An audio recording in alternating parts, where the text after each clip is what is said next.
إن الحمد لله نحمده ونستعينه ونستغفره ونعوذ بالله من شرور أنفسنا ومن سيئات أعمالنا من يهد الله فلا مضل له ومن يضلل فلا هادي له أشهد أن لا إله إلا الله وحده لا شريك له وأشهد أن محمدا عبده ورسوله الذي لا نبي بعده اللهم صل على محمد وعلى آله وصحبه أجمعين أما بعد فقال الله تعالى في القرآن الكريم أعوذ بالله من الشيطان الرجيم يا أيها الذين آمنوا اتقوا الله حق تقاته ولا تموتن إلا وأنتم مسلمون وقال أيضا واعبد ربك حتى يأتيك اليقين صدق الله العظيم. Hadirin ikhwat iman jamaah Jumat yang sama-sama mengharap ridho Allah Subhanahu wa taala. Alhamdulillah di siang hari ini kita kembali bisa memenuhi panggilan Allah Subhanahu wa taala yang menjadi kewajiban kita bersama untuk melaksanakan ibadah salat Jumat berjamaah. Mudah-mudahan ibadah salat Jumat kita hari ini merupakan ibadah salat Jumat terbaik yang dicatat oleh Allah Subhanahu wa taala sebagai amal soleh. Kita dapatkan hasilnya, pahalanya, balasannya dari Allah Subhanahu wa taala yang akhir nanti. Juga harapan kita mudah-mudahan salat Jumat yang kita laksanakan di hari ini menjadi kafarat, menjadi penghapus terhadap dosa-dosa yang kita lalui sepekan yang lalu. Jadi ikhwat iman,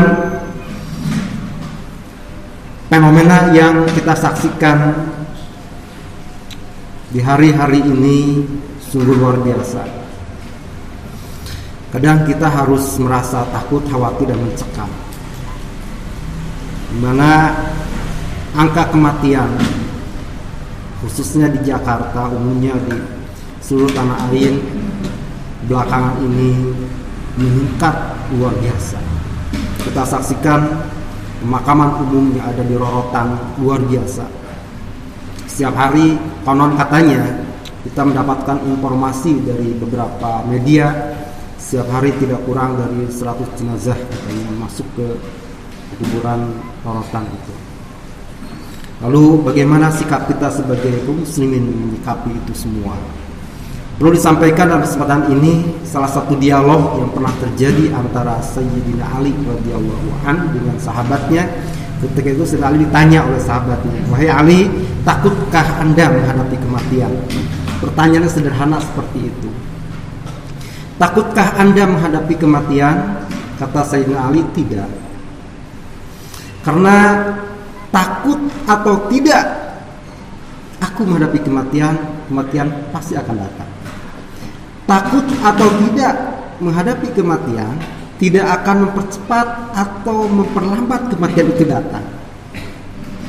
Karena memang sejatinya kematian itu adalah ketentuan yang Allah tetapkan sejak kita berada di dalam rahim dulu.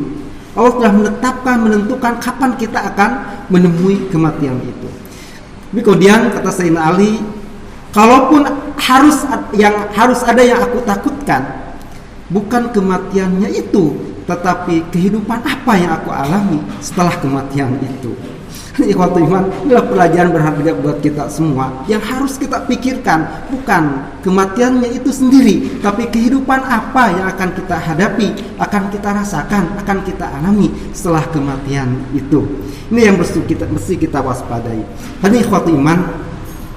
Kemudian saya menyampaikan ada dua kisah yang pernah terjadi di zaman Rasulullah SAW, di mana pada salah satu pertempuran, ketika pertempuran sedang berkecamuk dan di situ dihadiri oleh Rasulullah SAW,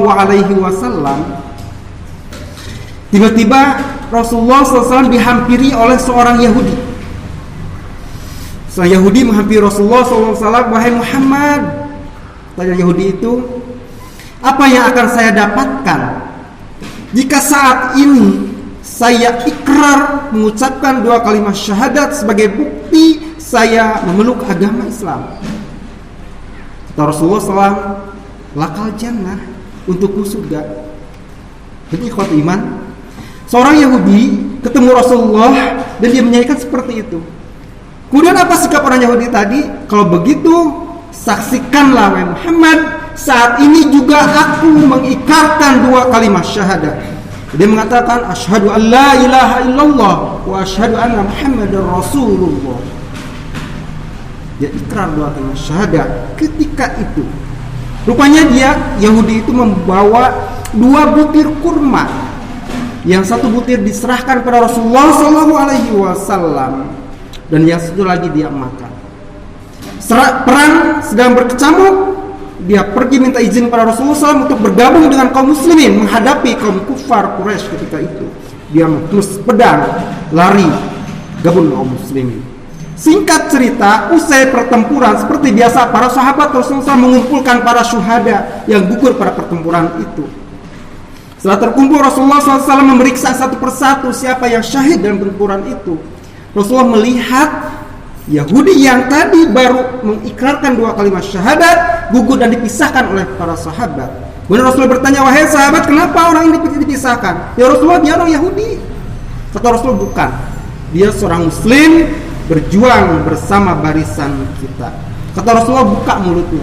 Ketika dibuka, rupanya kurma yang tadi belum dimakan itu masih ada di dalam mulutnya. Hadirin ikhwatu iman, bisa kita gambarkan, untuk mengunyah kurma, makan kurma itu tidak memakan waktu banyak, paling dalam hitungan detik sudah habis. Hadirin ikhwatu iman, berarti dia gugur sebelum kurma itu tertelan ke dalam perutnya. Dan Rasulullah mengatakan, hiya min ahlil jannah, dia akan masuk surga bersama para syuhada. Ini ikhwatu iman, ini pelajaran yang berharga. Kisah yang kedua, dalam satu pertempuran yang lain, ketika Rasulullah SAW hadir dalam peristiwa itu, dalam pertempuran itu, dan Rasulullah menyaksikan ada seorang kaum muslimin membawa pedang dengan gagah luar biasa. Dia menghantam setiap kaum kufar yang menyerang, melangkah untuk menghabisi kaum muslimin. Dia dengan gagah berani menghabisi setiap langkah kaum kafir ketika itu, berjuang bersama kaum muslimin. Tapi kata Rasulullah, hiya min ahli nar, dia calon penghuni neraka. Ya Allah, para sahabat yang dengar itu kaget semuanya. Kenapa ya Rasulullah? Dia itu berjuang, mempertaruhkan jiwa raganya, membawa pedang, membabat, menghantam kaum kafir dengan gagah. Berarti kata Rasulullah, hiya min ahli nar. Tentu jawaban Rasulullah ini bukan hasil analisa sendiri, tapi informasi yang dia terima dari Allah Subhanahu wa taala, sehingga mengundang sahabat yang lain penasaran apa yang akan terjadi. Dia mengikuti orang itu yang dinyatakan oleh Rasulullah sebagai calon penghuni neraka, diikuti langkahnya, sehingga tibalah satu saat ketika dia sudah badannya penuh dengan luka sabatan pedang musuh kaum kafir Quraisy, dan dia tidak gugur, tidak mati. Lalu kemudian dia menghunuskan, menancapkan pedangnya sendiri ke perutnya sendiri, dan dia mati.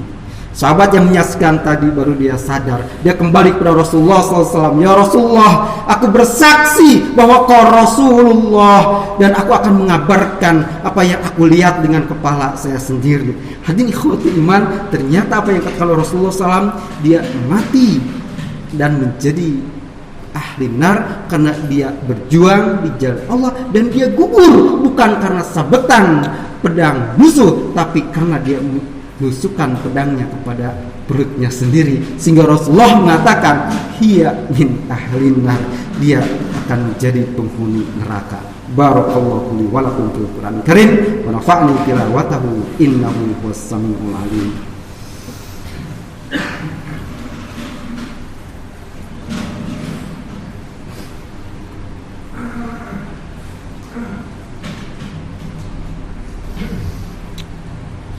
Alhamdulillahilladzi arsala rasulahu bil huda wa dinil haqq liyuzhirahu 'ala dini kulli walau karihal musyrikun. Asyhadu an la ilaha illallah wahdahu la syarika lah wa asyhadu anna Muhammadan 'abduhu wa rasuluhu alladzi la nabiyya ba'da. Hadirin ikhwati iman, di dalam kitab Arba'in yang menghimpun 40 hadis yang dianggap penting untuk dipahami, dibaca, diamalkan oleh segenap kaum muslimin, disusun oleh beberapa penulis para ulama. Ada salah satu hadis yang mengungkapkan, menyampaikan bahwa ada orang yang di dalam hidupnya itu dia beramal-amal ahli surga, tapi kemudian ketika satu jengkal lagi untuk masuk ke dalam surga, dia malah terpeleset, tergelincir beramal amal neraka dan dia masuk ke dalam neraka.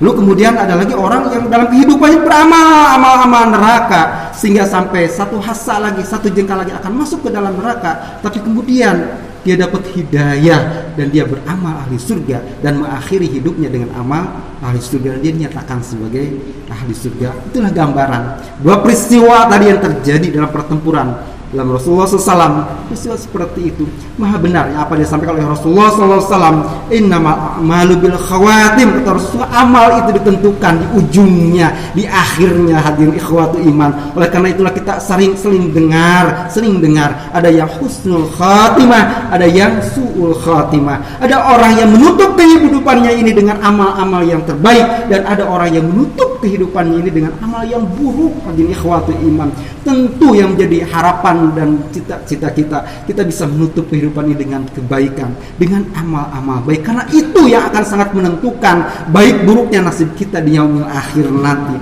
Hadirin ikhwatu iman, husnul khatimah tidak datang secara tiba-tiba, tidak murah dan tidak gratis, tapi harus diperjuangkan, diusahakan. Dengan apa? Dengan istiqomah. Hadirin ikhwatu iman, kematian tidak meminta izin dulu ketika datang, tidak meminta kasih kabar dulu ketika datang, sama sekali tidak. Kita tidak tahu kapan kematian itu akan datang, di mana itu akan datang, sedang apa kematian itu akan datang menghampiri kita. Yang jelas hari ini kita menyaksikan begitu banyak saudara-saudara kita, tetangga kita, kerabat kita diambil oleh Allah Subhanahu wa taala. Demi Allah mereka sebetulnya tidak ingin cepat mendahului kita, tidak, tapi karena sudah habis waktunya diambil oleh Allah Subhanahu wa taala. Hari ini kita menyaksikan mereka, bisa jadi besok atau lusa kita disaksikan oleh mereka, kita yang dikabarkan oleh mereka, kita yang dikuburkan oleh saudara-saudara kita.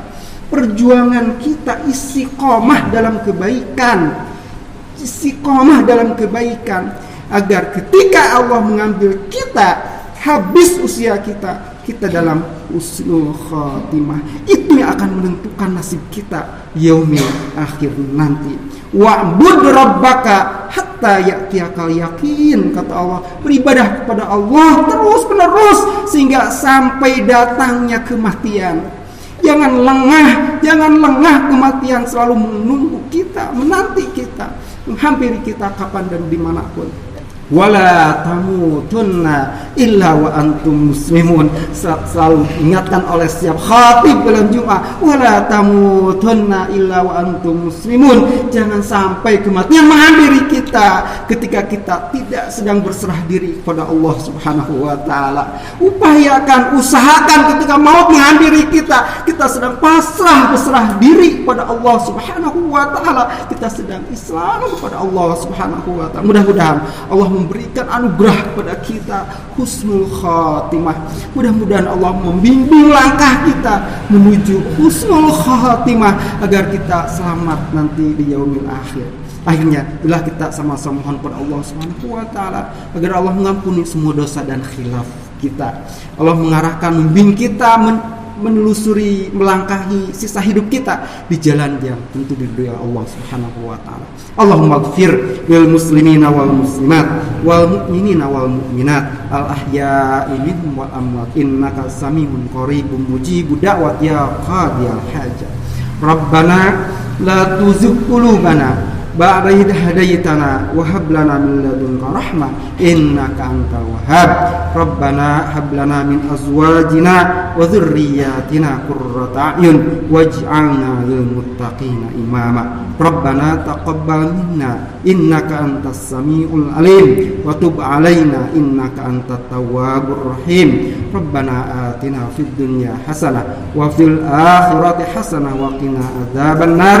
Subhana rabbika rabbil izzati amma yasifun wa salamun 'alal mursalin walhamdulillahi rabbil alamin. Aqulu qali hadza wa astaghfirullah li wa lakum. Assalamualaikum warahmatullahi wabarakatuh.